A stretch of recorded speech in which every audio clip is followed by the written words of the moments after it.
ఆత్మీయులారా, పరమ పావనము, పవిత్రము, శుభకరము, దివ్యము, భవ్యమైన సాయి సుధాలహరికి శుభస్వాగతం.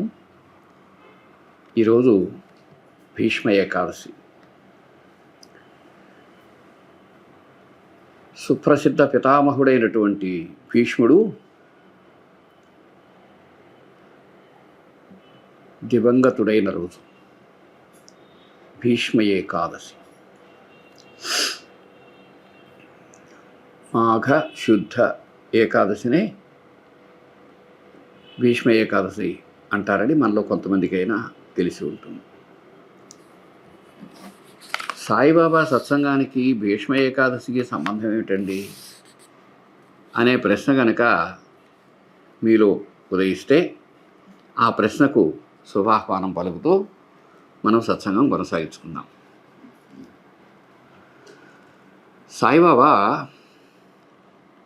షిరిడి అనే కుగ్రామంలో వెలసి నిరంతర అగ్నిహోత్రంతో ద్వారకామాయిలో 6 శతాబ్దాల పాటు ఉన్నాడనేది చరిత్ర చెప్పేటువంటి గొప్ప నిజం. సరే, మరి 60 సంవత్సరాలలో ఆయన పరమాద్భుతమైన కొన్ని విషయాలను ప్రవచించారు, జనాల చేత వాటిని ఆచరింపజేశారు. వాటిలో ఒకటి జనమంతా మరిచిపోయినటువంటి ఒక పండుగను జనాల చేత చేయించడం, అది తన దగ్గర నుంచి ప్రారంభించేలాగా ప్రోత్సహించడం. అది వ్యాస భగవానుడి పుట్టినరోజైనటువంటి వ్యాస పూర్ణిమ, గురు పూర్ణిమ చేసుకోమని చెప్పటం. సరే, మరొకటి ఏమిటి? ఒక అద్భుతమైన సంఘటన. అది పక్క వాళ్ళు ఎవరికీ కూడా అంతగా అంతుబట్టని దివ్య లీలను పరమాద్భుతంగా విరచించి విలిఖించి మనకు సాయినాథ ప్రభు, ఆ సద్గురుదేవుడు అనుగ్రహించిన సందర్భం వారి దివ్య చరిత్రలో ఉంది. బాబా దగ్గర ఎప్పుడు ఆ చుట్టూ ఉండే వాతావరణం అంతా ఆ అగ్నిహోత్రంలో వెలిగే అగ్నిలాగా, ఆ మహానుభావుడి సాన్నిధ్యం కూడా నిత్యము చైతన్యవంతంగా ఉండేది. మనం జాగ్రత్తగా గమనిస్తే మనకు కూడా అవగతం అవుతుంది. ఒకరోజు బాబా అక్కడ ఒక సాధువు, ఒక ఆయన రామదాసి అతని పేరు, అక్కడ ఉన్నాడు. అతను కొంతకాలంగా షిరిడీలో ఉంటున్నాడు. అతడు కొన్ని పుస్తకాలు ఒక చిన్న సంచిలో పెట్టుకొని అవి పారాయణలు చేస్తూ ఉంటాడు. అతను అక్కడ ఉండగానే, బాబా నాకు కడుపు నొప్పిగా ఉంది, ఒక మూలిక గల తీసుకొస్తే సుఖ విరేచన కార్యనమాట, అది కానీ తీసుకొస్తే ఆ కషాయం తాగాలని ఉంది అని ఏదో అంటారు. అది సోనాముఖి అని కూడా అంటారు. అనేప్పటికీ సరేనని చెప్పి ఆ రామదాసి పోయాడు తీసుకురావడానికి. ఆయనకు సంబంధించిన సంచి అవి అక్కడ ఉన్నాయి. అప్పుడు బాబా లేచి అతడు వెళ్ళిన తర్వాత అది సంచి చేతికి తీసుకొని అందులోంచి విష్ణు సహస్రనామం పుస్తకం తీసి అప్పుడే ద్వారకామాయిలోకి వస్తున్న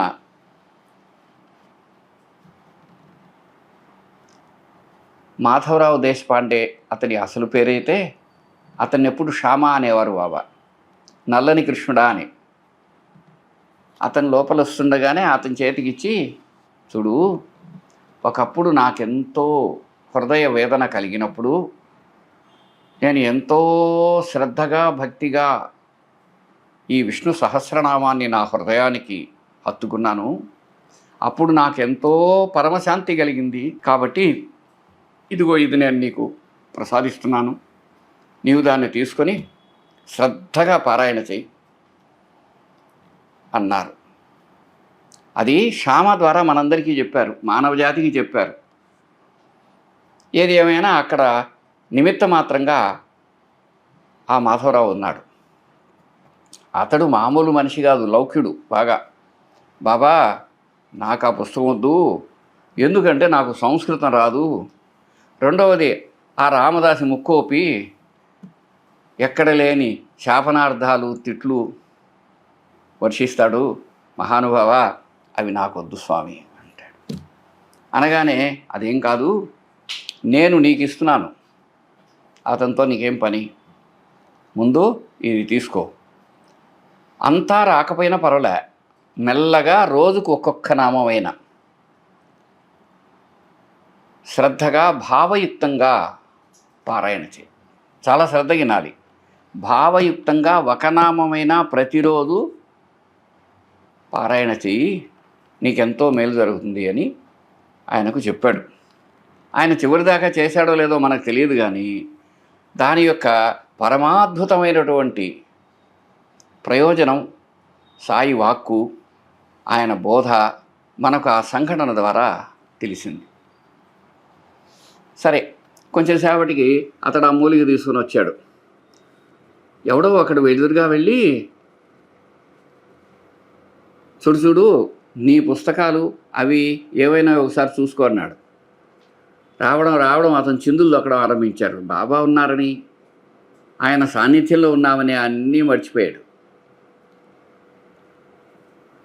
ఎవరు నా పుస్తకాలు తీసింది, ఎవరు ఈ విధంగా తీసేసుకున్నారు, ఎవరి దగ్గర ఉందో, అవి నాకు చేర్చకపోతే నా తల పగలు కొట్టుకొని సస్తాను, ఆ పాపం అంతా వాళ్ళకు చుట్టుకుంటుంది, ఇలా తిట్టడం ఆరంభించాడు.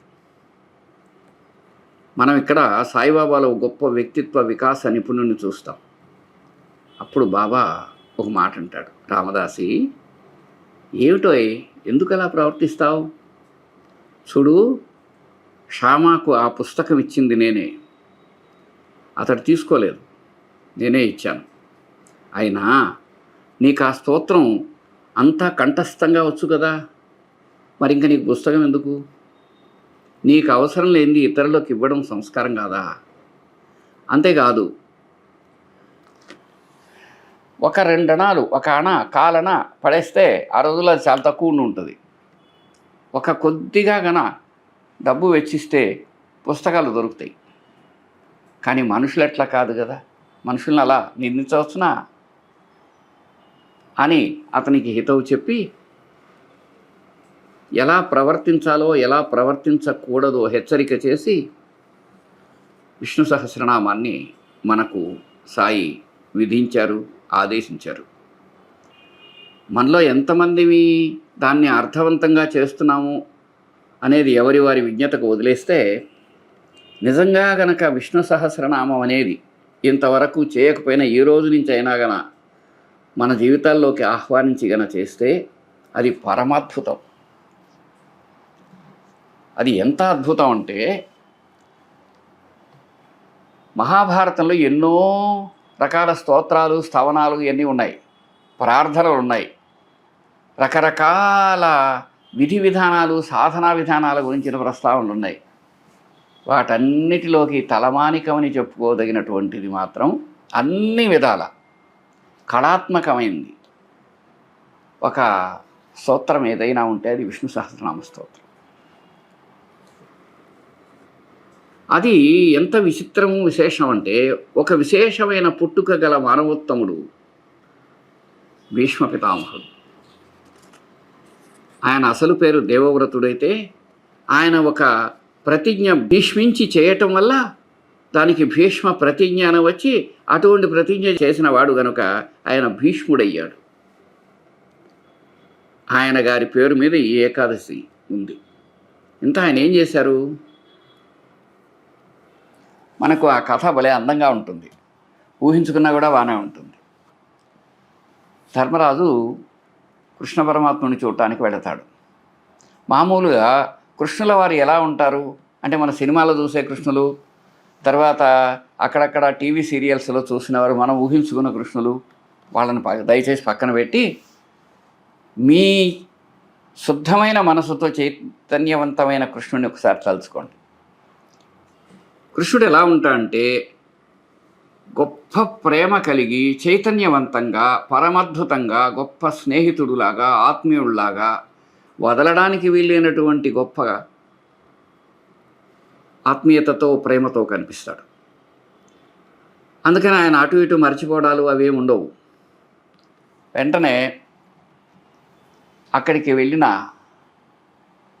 ధర్మరాజు ఎక్కడో అన్యాపదేశంగా ఉన్న పరమాత్ముని అడిగాడు, మహానుభావ మీరు ఎక్కడో ఉన్నట్టున్నారే ఏమిటి అని. అది చాలా అరుదన్నమాట.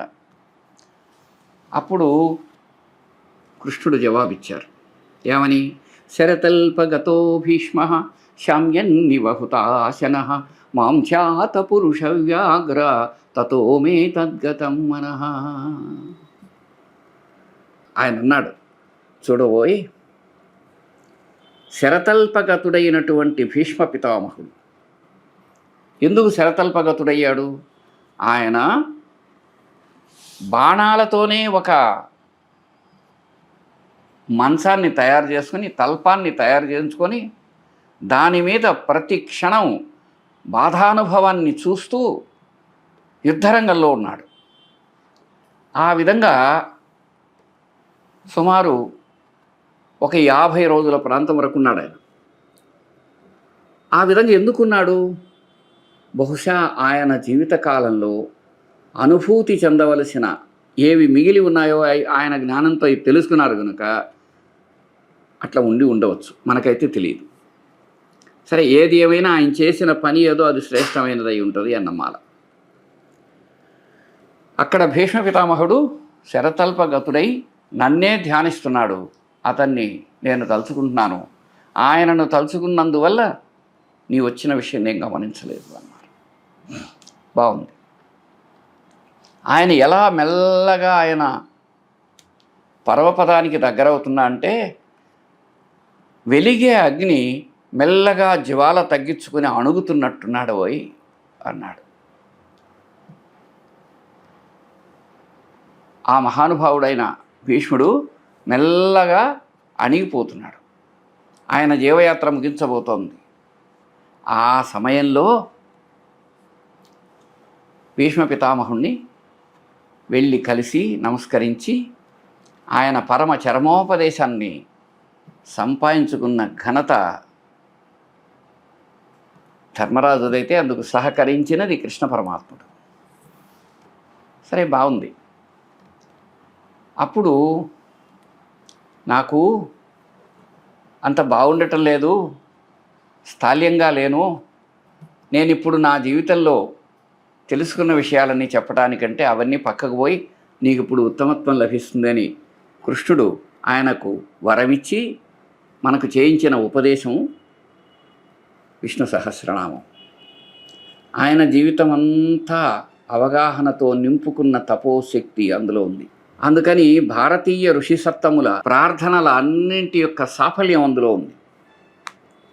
అందుకని ఎప్పుడైనా అవకాశం ఉన్నప్పుడు సవివరంగా విష్ణు సహస్రనామాన్ని వినండి, చదువుకోండి. ఎన్నో రకాల అర్థాలు, భావస్ఫూర్తి కలుగుతుంది. వీలైతే మొదటి నుంచి చివరి దాకా ఫలశ్రుతి వరకు చదువుకోవటం. వీలు కాకపోతే విశ్వం విష్ణుర్ వషట్కారో భూతభవ్య భవత్ ప్రభు భూతకృద్భూత వృద్భావో భూతాత్మా భూతభావన అని అక్కడి నుంచి ఆ 108 శ్లోకాలైనా చదువుకోవటం. ఆ విధంగా ఎప్పుడు ఖాళీ ఉన్నప్పుడల్లా ఎవరి మనసైతే అవి స్మరిస్తుందో అవి పూర్తిగా సాయి సాన్నిధ్యాన్ని, సద్గురు సాన్నిధ్యాన్ని పరమోన్నతమైన రీతిలో పొందగలుగుతాయి. అందుకని భీష్మ ఏకాదశి నాడు భీష్మ పితామహుడి ద్వారా ప్రపంచానికి అందిన పరమోన్నతమైన సహస్రనామాన్ని గురించి, ఆయన పరమ చరమోపదేశాన్ని గురించి తలుచుకోవటానికి కారణమైన సాయిపాదాలకు మనం నమస్కరించటమే ఈనాటి మన సత్సంగానికి భరతవాక్యం. మనందరి మేలు కోసం బాబా ఇచ్చిన ఉపదేశం అందులో ఉంది. కాబట్టి విష్ణు సహస్రనామాన్ని నేర్చుకుందాం, తలుచుకుందాం, అధ్యయనం చేస్తాం, మన జీవితాల్లోకి ఆ ప్రార్థనను ఆహ్వానిస్తాం. ఇదే మనం పరస్పరం భీష్మ ఏకాదశి సందర్భంగా ఒకరికి ఒకరు ఇచ్చుకునేటువంటి కానుక పరమాద్భుతమైనది. ప్రస్తుతానికి సెలవు. నమస్కారం.